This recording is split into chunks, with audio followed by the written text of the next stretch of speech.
We're a team, we work together. I'm excited. I'm like super, super excited. Like really, really excited. More excited than usual. And the reason why I'm excited and more excited than usual is because we're starting a brand new series about moods and attitudes. Mm-hmm. So if I want to talk about attitudes and moods, I got to live the part, right? I got to be excited. I mean, like really, really excited. Not just plain excited. I got to be really, really, really excited. How many of you guys are familiar with emojis? Raise your hand if you're familiar with emojis. I'm surprised some of the older people are familiar with emojis. That's good. And if you have a cell phone that looks like this, you're probably not familiar with emojis, and you probably don't use emojis when you communicate. Instead of using the updated emojis like, you know, what they have on the Apple products, the iPhones. I'm an Apple user, iPhone user. I'm not with the Android thing. No offense, I just love Apple and iPhone and so on and so forth. But if you have a phone like this, you got to communicate your emojis like this. Yeah.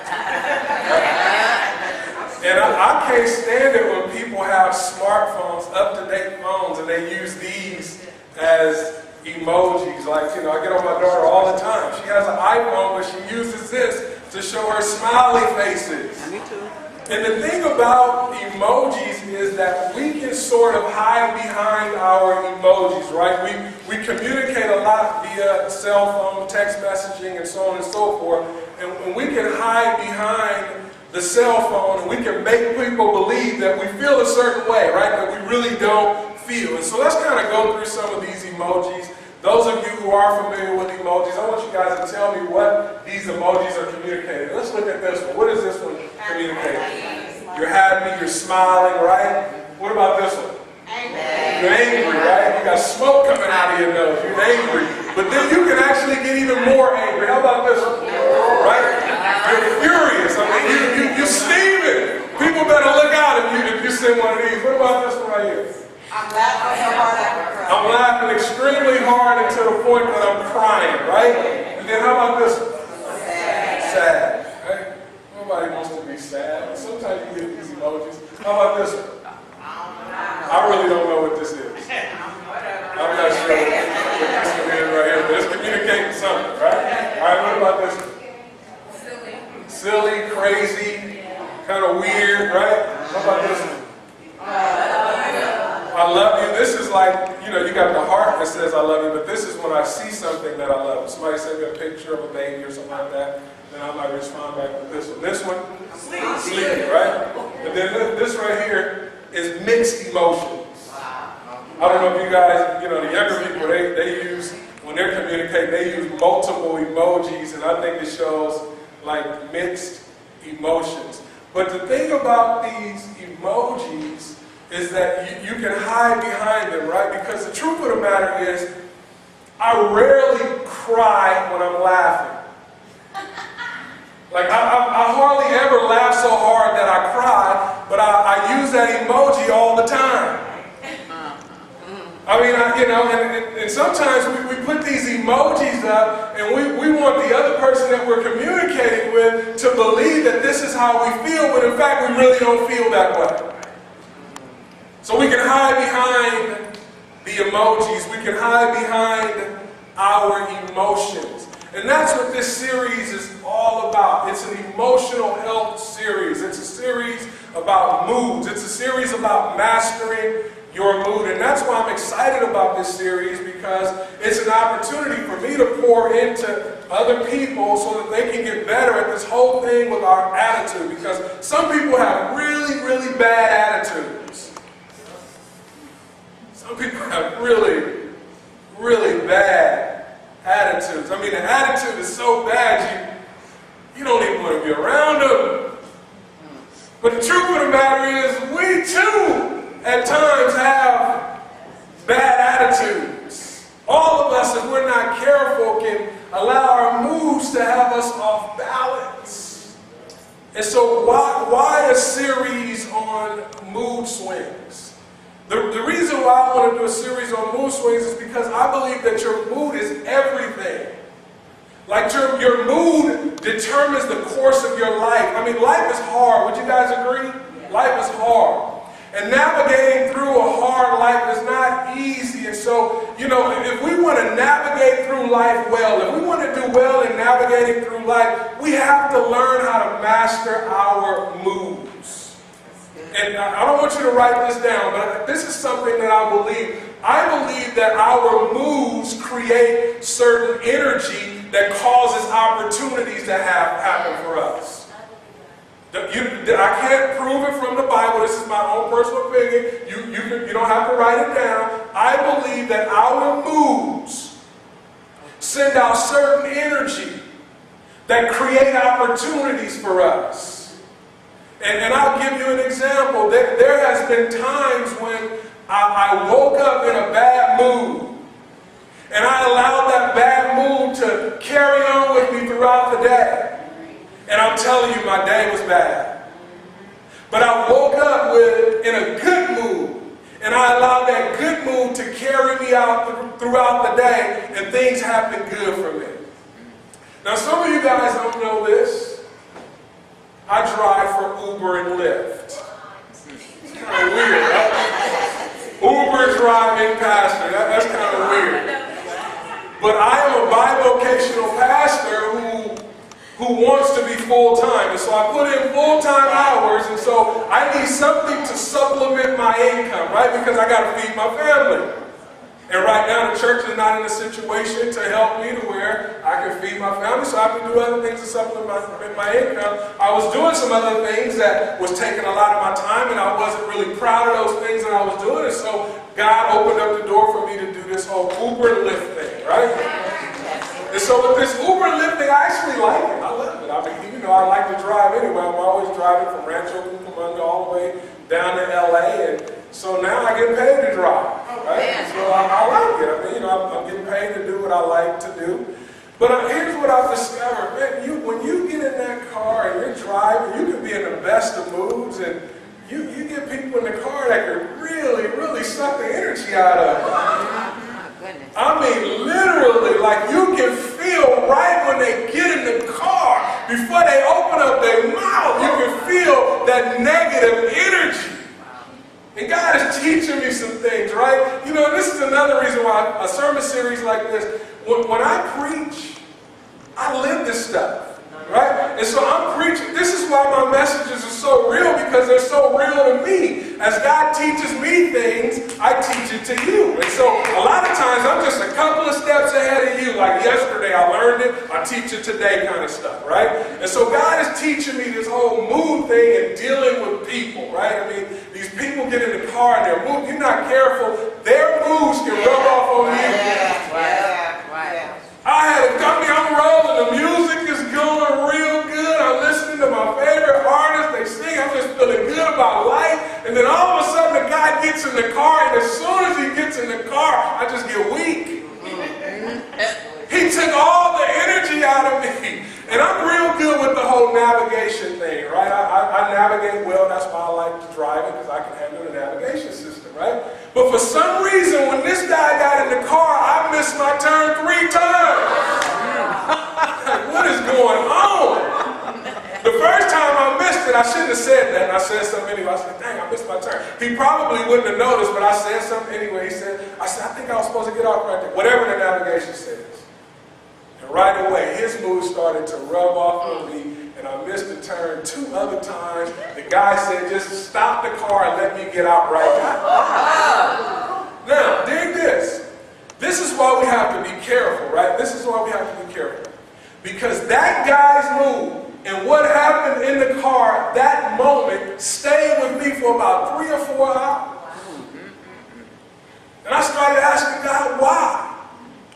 Why did I allow this to stay with me for 3 or 4 hours as other people getting in the car, and now his mood done rubbed off on me, and now that mood is rubbing off on other people, and I can't even give the other people that get in my car the driving experience that I like to do. You see how this thing works, right? We have to be in control of our moods. I allowed his mood to rub off on me. I can't blame him. I have to accept responsibility. I did that, right? And so the Bible talks about times and seasons, and I usually use this verse for funerals, but I thought it would be good for this because there's something I want to capture in these verses. In Ecclesiastes chapter 3, it says this, verse 1, there is a time for everything. That's what it says. There's a time for everything, and everything on earth has its special season. There's a time for everything. Everything has its special season. Verse 2, there is a time to be born and a time to die. There's a time to be born, there's a time to die. Would you all agree with that? Yes. There is a time to plant and a time to pull up plants. There is a time to kill. The Bible says it. There's a time to kill. It's in the Bible. The Bible says there's a time to kill and there's a time to heal. The Bible even says there's a time to destroy and a time to build. There's a time to cry and a time to laugh. There's a time to be sad and a time to dance. There's a time to throw away stones and a time to gather them. There's a time to hug and a time not to hug. There's a time to look for something and a time to stop looking for it. Eventually, you need to stop looking for it. You wasted a whole lot of time looking for it. Maybe it's something that maybe you don't need to find it. The Bible says there's a time to look for things, but then there's a time to stop looking. There's a time to keep things, and then there's a time to throw things away. There's a time to tear apart and a time to sew together. There's a time to be silent and a time to speak. There's a time to love, and yes, there is a time to hate. There is a time for war and a time for peace. The writer Solomon reminds us that there is a time and a place for everything. The problem is when we're doing the wrong thing at the right time or the right thing at the wrong time. See, the challenge for us is it's not an issue as to whether or not we should cry. It's not an issue as to whether or not we should be sad. It's not an issue as to whether or not we should be mad. But the problem is when we are mad when we shouldn't be. The problem is when we're sad when we shouldn't be. The problem is when our emotions get the best of us and make us start doing things that we should not be doing. He says there's a time and a place for everything under the earth. But what we need to do is we need to align ourselves with God so that we can make sure that we're doing the right things at the right time. Are you guys with me? Yes. Laughing when you should be crying is not a good thing. It makes you look weird. It makes people not want to be around you. Crying when you should be laughing, it's not good. People don't want to be around people who are negative all the time. That, you go into an environment and the environment is good until you walk in. It's not good. There's a time and a place for everything. There's nothing wrong with being angry, but you shouldn't be angry when you should be angry. There's a thing called righteous anger. The Bible commands us to be angry. But don't be angry when God is doing great things. Don't be angry when God is blessing somebody else's life. That's not the right time to be angry. That's anger motivated by jealousy. There's a time and a place for everything. And you don't want to be laughing when you should be crying. Mood swings, just all over the place. What is it that's swinging our moods? What are the mood swing triggers? Today is just an overview. Some of these things that I'm going to talk about, we're going to go into details. But I just want to share a couple of mood swing triggers with you guys. It's not on the screen, but these are things that I've discovered, right? Because again, I'm telling you that these are things that I live. These are things that I'm learning as the day is going on. What is it that triggers my moods? What is it that makes me angry when all of a sudden angry when I've been having a good day? What is it that triggers my mood?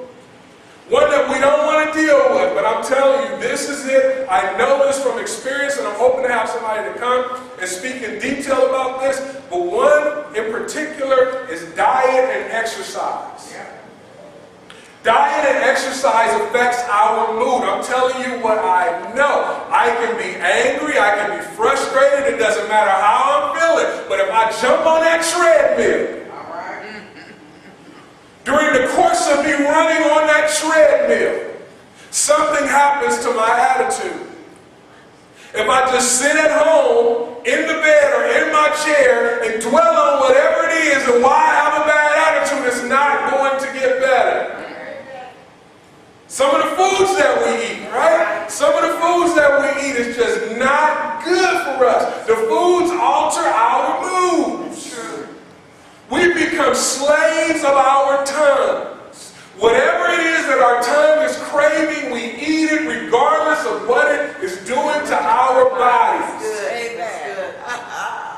Over the last 3 months, I've changed my eating habits. I'm not an expert. I'm nowhere near where I want to be. But I've changed my eating habits, and me changing my eating habits has changed my attitude. I personally no longer eat meat other than fish. I eat a lot of vegetables. I eat a lot of fruit. And I'm telling you, it changed my mood. It changes your attitude. I don't feel as heavy. I feel more confident. These are things that happen, and it has nothing to do with weight, right? I mean, there are skinny people who eat bad. But I'm telling you, the things that we put into our bodies affect our attitude. It affects our moods. And so if we tell our bodies, even though we're craving this, we're going to put into our bodies what it is that we need, then it will affect. Now we have control over our moods instead of the food controlling our moods. Diet and exercise will absolutely affect your moods. Another one that's very common, and this is one that we fall back on the most, is people. People will affect your moods. People will throw you off. But it's not the people, it's us allowing the people to throw us off. We're going to talk about that in a minute. Personal responsibility.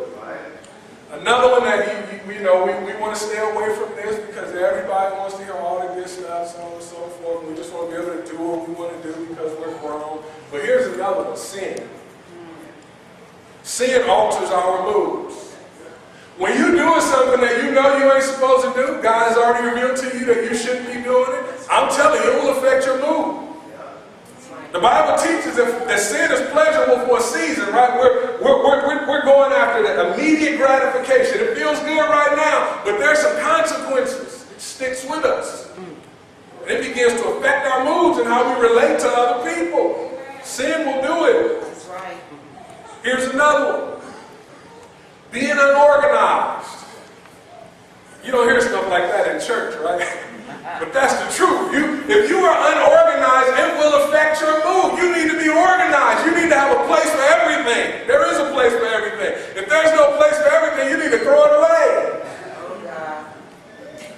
I mean, I'm telling you, I see people and they got a lot of stuff going on, very active life, but they frustrated.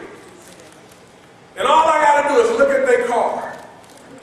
Look at that car. If the car is junky, that's a sign that the life is junky. Look at the car. Look at the room. I'm telling you, you look at the car, you look at the room. If you're dating, guys, if you're looking for a happy woman that's well put together, don't just look at the body. Look at that car. Look at that closet. Look at that room. I'm telling you, if the room is messed up, if the car is messed up, the mind is messed up. You need to get organized. I hope I'm not picking on something. I told you I live this stuff. I live this stuff. I know what it's like to be unorganized, and I know what it causes. It makes you frustrated, but you're not connecting the two. You think you can just keep on moving forward, being unorganized, and eventually everything will fall in place. Heck no. You got to get some stuff organized. Being unorganized will alter your mood. And this kind of goes with this, when your life is a mess, There's no rhyme to your reason. You just kind of moving, but not with purpose. You just, whatever way the wind blows you, your life is just a mess. You're not paying your bills. You rather get your nails done than pay for your insurance. That type of thing. Your life is a mess. When your life is a mess, it will alter your moods, right? You think I can, just the next party. I just need to get to the next party. If I get to the next party, it's going to make me feel better. I just need to get to the next bottle, right? I just need to give me some drink, because when I get drink, I feel better. I just need to get to that weed. When I get to that weed, it makes me feel better. See, those are the things that we do to alter our mood back. These things have helped us to learn how to cope with life, because life is hard. Life is hard, and when we start to experience the pain of an unorganized life, when we start to experience the pain of not eating right, we look to other things to help us to cope with life. And many people, when they're trying to cope with life, I watch this with the younger people as they're growing up, right? They begin to establish their own identities, right? I told you guys, I live this stuff. And they begin to establish their own identities. And life begins to come at them, right? And the parents begin to remove their hand a little bit to allow them to experience it. Then things can begin to get hard, and some of them turn towards other things to cope with life. Because when I drink, it takes my mind off my problems and it makes me feel better. When I get high, it puts me in chill mode, and the things that bother me don't bother me so much. And so I'm looking to these things to cope with life, and some people even turn to people and sex and things like that, right? Or overspending or whatever it is that you do to help you to feel good. Right. But these things right here are dangerous, because if you do these things to feel good, then you have to keep doing them to feel good, because when you're over whatever it is that you're doing, the same problems that you had before still exist. Say that. And many of these habits are very, very expensive. And then letting the wrong things into your heart will alter your moods. That's why we have to guard our hearts, right? I mean, if there's anything that I'm really concerned with my daughter about, is her hooking up with the wrong dude, because sometimes, these relationships can mess you up so much, right? They can mess you up so much. And some people spend 15, 20 years recovering from the damage of a bad relationship because you opened up your heart to somebody and they just dogged you out. And so exposing your heart to the wrong things can cause mood swings. If you're taking notes, I want you to write this down. I encourage you guys to take notes. I put stuff on the screen, but I want you guys to start taking notes. If you're taking notes, write this down. When I go against doing the right thing, to act upon my feelings, there are consequences. It's important. It seems real simple. But you got to get this. When I go against doing the right thing, to act upon my feelings, there are consequences. In other words, there are times when doing the right thing doesn't match up with how you feel. And so you have a choice. Do you go with how you feel, or do you do the right thing? Most people go with how they feel. See, I'm a relevant preacher, right? I know what's going on in our community. I know what's going on in the hood. I'm telling you, I know what's going on. I've lived this stuff, right? I've been there, I've done that. And so I understand the struggle. I understand the struggle of knowing the right thing to do, but feeling like doing something else. When the hormones are raging, hormones alter the moods too, right? When the hormones are raging, it starts to affect the feelings. God says do this, but I really feel like doing that. When we choose to do that instead of this, we will experience consequences. There's a Bible story that illustrates this. Many of you have heard this story before. In Genesis chapter 4, It's the story of Cain and Abel. Cain and Abel is the second generation of God's creation. Remember, Adam and Eve was first. They had children. Cain and Abel came. They were their children. And so Cain and Abel, they inherited some things from their parents. They have their own relationship with God. Children, eventually, you need to have your own relationship with God. You can't do it based on your parents' relationship. And so in Genesis chapter 4, starting at verse 6, it picks up on Cain and Abel's, or specifically Cain's relationship with God. Then the Lord said in verse 6 to Cain, "Why are you angry? Why are you downcast?" In other words, why do you have your lips stuck out?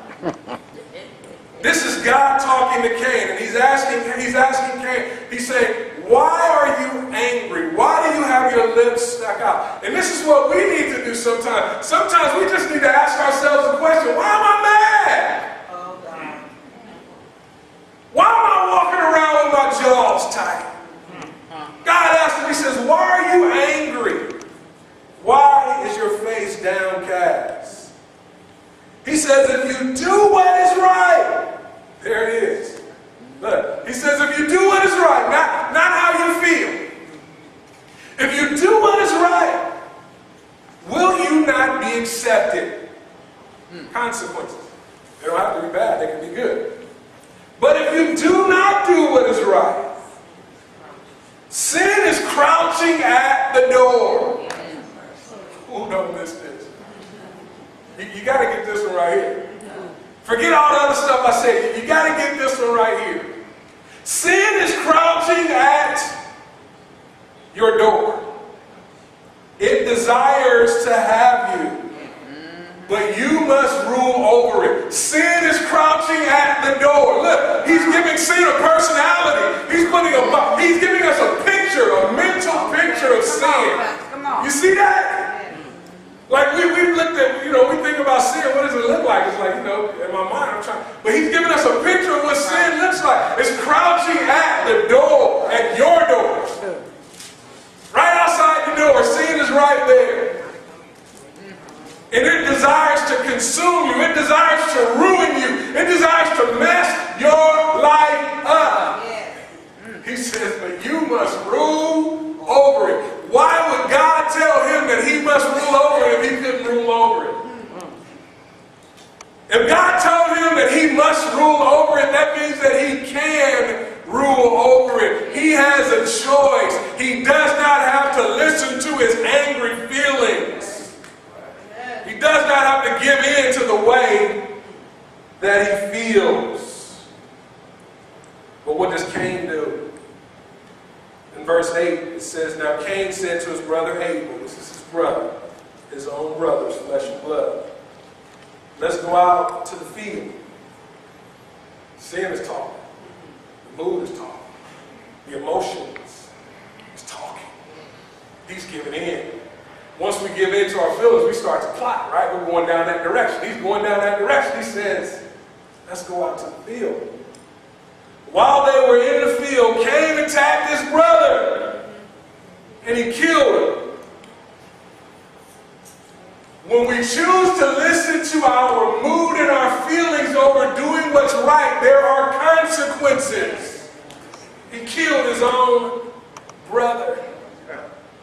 He killed his brother. That's not it. You think you do away with the person, that's the end of the problem. But that's not the end of the problem. Cain had a problem that caused him to kill his brother. It doesn't go away just because he kills his brother. The problem is still there. Look at the consequences. In verses 13 through 14.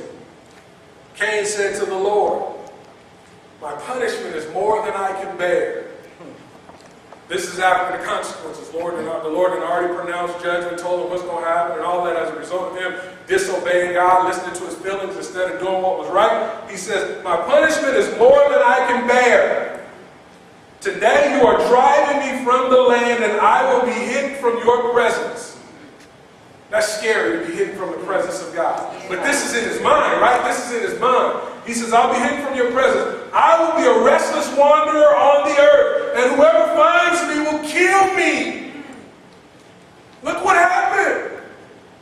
Because he chose to do the wrong thing, listening to his feelings, now he is a paranoid schizophrenic. We wonder where this stuff comes from. I'm telling you, if you would just read your Bible, the Bible explains it all. I had a kid on my basketball team. I seen this exact thing happen. Totally normal kid. Totally normal. One of the most athletic kids I ever coached. He starts smoking weed. And I'm telling you, that stuff affects the brain cells. And eventually this dude got so far gone that when I went to visit him, he's peeking around the corner as I'm coming. He's peeking around the corner as I'm leaving. Because he chose to go with how he feels as opposed to doing the right thing. Here's something else I want you to write down.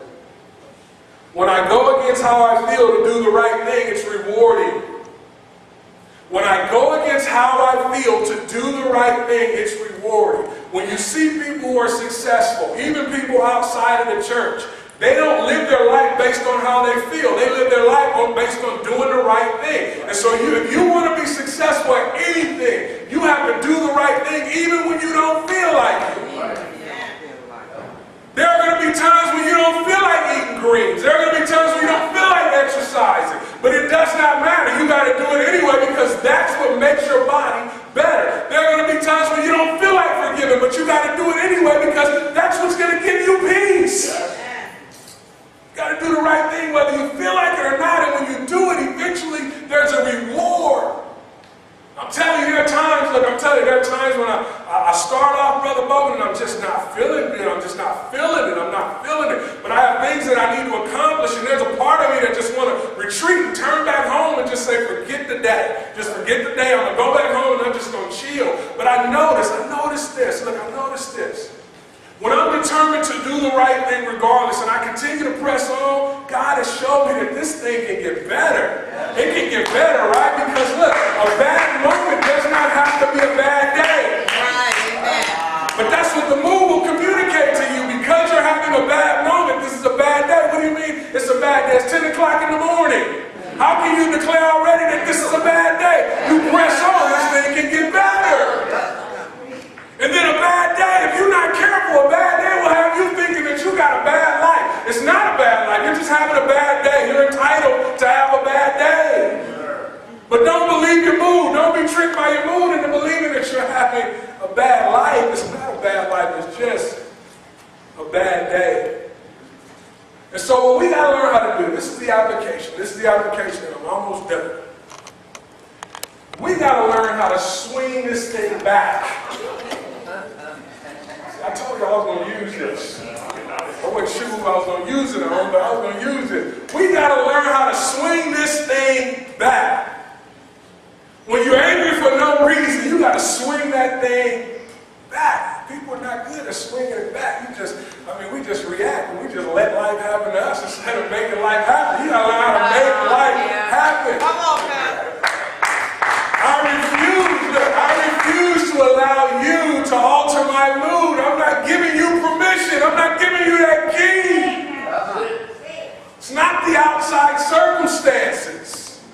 See, we want to blame our mood on other people. It's easy. That's the easy way out, right? I can blame my mood on my wife, then that lets me off the hook.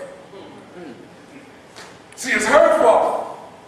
If I can get a better wife, it'll put me in a better mood. No. The mood is that's stuff internal, that's stuff inside. If you don't deal with the stuff inside, it's going to go with you wherever you go. Amen. See, here's the thing about, here's the common denominator in why you have your mood swings at home and why you have them at work, why you have them in your bedroom, why you have them at school. The common denominator is you. Wherever you go, you're going to find you. And so what you got to learn how to do is you got to learn how to take something and swing that thing back. When you get angry, swing it back. Don't blame it. Don't blame other people for it. You got to own it. That's the title of today's message series. You got to own it. How do you own it? There's a couple of ways that you got to look at this from different perspectives. Here's how you own it. Number one, you got to acknowledge it. Stop lying and saying you don't have a mood, you don't have mood swings. You're not happy all the time.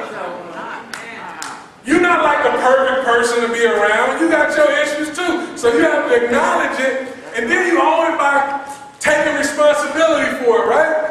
You take responsibility for it because you're not blaming it on other people. You're not blaming it on other circumstances and the environment or any of that, right? Because, and we're going to talk about that next week. It doesn't matter what environment you're in, you can still have a good attitude.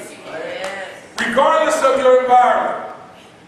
And then you own it by telling it what to do instead of it telling you what to do. That's important. Your mood does not dictate your life unless you allow your mood to dictate your life. And so when you're angry, you swing that thing back. Here's how David did it. David swung it back. When David got angry or when David was in the dumps, he learned how to swing it back. In Psalm 42, verse 11. David, this is David, he often had mood swings, right? When you look through the Psalms, sometimes you'll see David and he was extremely sad, and then sometimes you see David and he was praising. In this particular verse, we get a chance to see both. In verse 11, it says, "Why, my soul, are you downcast?" Who is David talking to? He's not talking to the people around him. He's not asking, why do you keep ticking me off? He's talking to himself. Sometimes you got to talk to yourself. He says, why are you in the dumps, soul? Why are you so down? Why are you letting this thing bother you so much? That's what I had to ask myself when that guy got out of my car. And I'm thinking about this thing for 3 hours. What in the heck am I doing thinking about this for 3 hours? He says, why are you mad? What is the real reason why you are mad? Stop blaming other people. He says, he talks to his soul. He says, why are you downcast? And then he says, look, why so disturbed where? Within me. Where's it at? It's not outside. It's not the environment. It's not the people around you.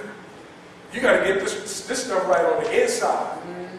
It's really about soul. It's really about what's going on the inside. He says, why are you so disturbed within me? Now watch how David swings this thing back. What does he say? He says, put your hope in God. See? I'm telling you, that the reason why we're so disturbed is because we're hoping in things other than God. If you ever get to the point where you can figure this thing out on your own, you're in trouble. You cannot figure it out on your own. You have to put your hope in God. Look, David swung that thing back. He says, why are you angry? Why are you downcast? Why is your lips sticking out? Why are you so sad? Your life ain't that bad. Stop believing your emotions. Stop believing your mood. Your life is really not that bad. He says, why are you so disturbed? Put your hope in God. He says, for I will yet praise him, my Savior and my God. Can you praise God when you're disturbed? If you can't, you'll never be able to swing that thing back. You want to learn how to swing that thing back? Remind yourself about the goodness of God, and you'll see that your life really is not that bad. I'm telling you, it's not as bad as you think it is. You wake up on the wrong side of the bed and everybody's getting on your nerves. You need to pull over and you need to remind yourself of the goodness of God. Swing that thing back. If you don't swing that thing back, it's going to carry you throughout the day, and you're going to be so uneventful, unapproachable that nobody's going to want to be around you. That business deal that you're trying to close is going to run from you. That job that you're trying to get is going to run from you. That mate that you're trying to get, he's going to run from you. She's going to run from you because nobody wants to be around a moody person. You need to learn how to swing that thing back. When you learn how to swing that thing back, you're going to be like a magnet. You're going to start attracting those things that you need in your life for you to be successful. But as long as you keep reacting, allowing that thing to carry you throughout the day, the things that you need to be successful are going to run from you. Learn how to swing it back. You got to own it. You have to acknowledge that you have mood swings. You have to own it. You cannot blame nobody else for your mood swings. You have to